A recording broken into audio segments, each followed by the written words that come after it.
For positive real numbers a, b, c, and d, prove that this inequality is true.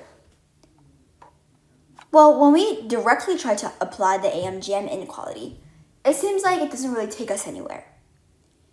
So then, let's consider some other possible pathways. We want to make it such that when we multiply together the terms on the left-hand side, we're left with a constant, or at least many of the variables can be canceled out on the top and bottom.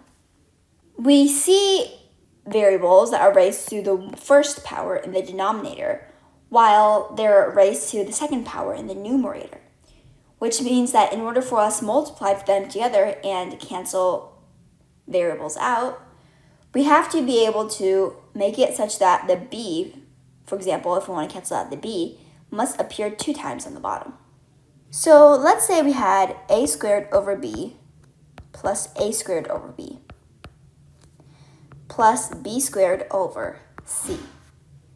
And we want to multiply them together to get a constant, hopefully. But we still have a c at the bottom, so let's try to have a c on top. So if we apply the AMGM inequality here, what would we get? Well, we would have 4 times. We have a radical symbol to the 4th root, and when we multiply all 4 times together, we have a to the 4th.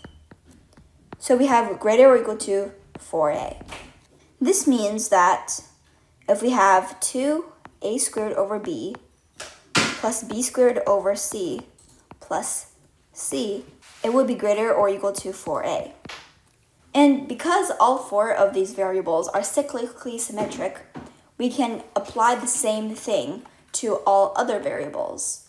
Now we can add all of these inequalities together. On the left-hand side, we have the following.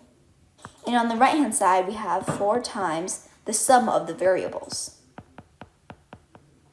Now we can subtract a plus b plus c plus d on both sides of the inequality and then divide by 3. Now we are left with the original inequality that we were looking for. So this is the answer.